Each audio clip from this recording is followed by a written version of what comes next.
Hi, this is Fix My Fibro, and my name's Bernadette. So, today I want to talk about COVID and how COVID and the pandemic has actually, in a way, been beneficial to fibromyalgia, but I'll explain what some of the issues are. So, when the pandemic happened, and we all know, everyone knows about COVID-19 now, what it is, a little coronavirus that affects our body, and people were getting severe reactions, and a lot of people died. Terrible viral illness.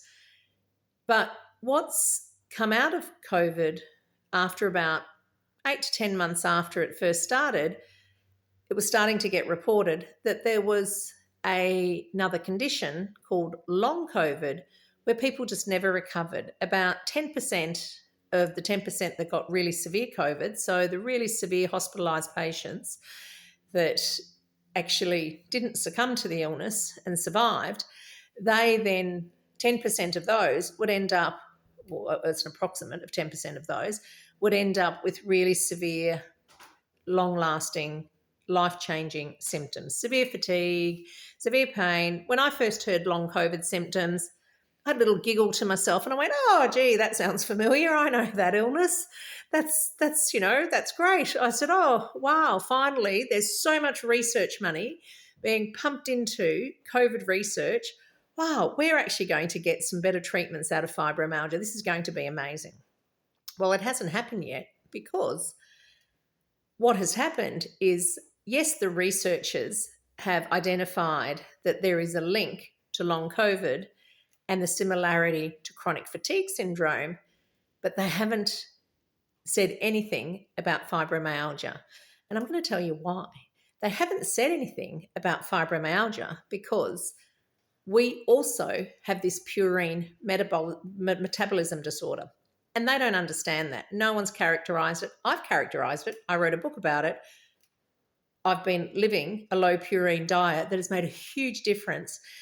We basically, if you want to sort of summarize it, chronic fatigue syndrome, some of the pain that we get is from this gouty element, which is the purine metabolism issue. And chronic fatigue, if you have chronic fatigue and you have fibromyalgia, well, fibromyalgia is the addition of this purine issue. And because this purine issue isn't characterized medically, I actually named the gout after myself in my book. I actually called it my surname and called it that gout. But you can just call it Burns gout. I don't care what you want to call it in the future. But it's that gout that is the difference. And so the reason, or the thing that they found that was similar, or that they're now suggesting is what's causing the symptoms in long COVID, is an immunological condition called mast cell activation syndrome. So your mast cells are in your body. They're an immune cell. They're located all over the body, under the skin, in your lungs, in your gut, in your kidneys, all over the place.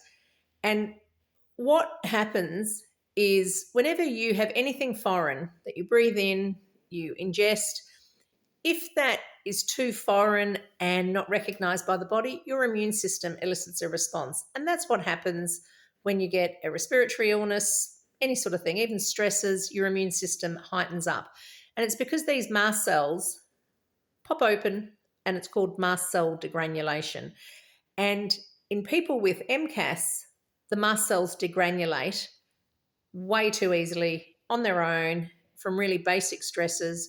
So a little bit of stress, a little bit of temperature differentiation, all these things cause mast cells to, histamines in foods will actually exacerbate it. Histamines are one of the things that gets popped out of the cells, but there's actually like 1,000 things that get put out of the cells, which are cytokines, leukotrienes,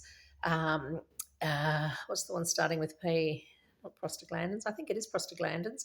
So there's all these different chemicals, which are subclasses of chemicals in the body's repertoire of markers that do different things and activate cells and activate inflammation and, cause all these symptoms for us.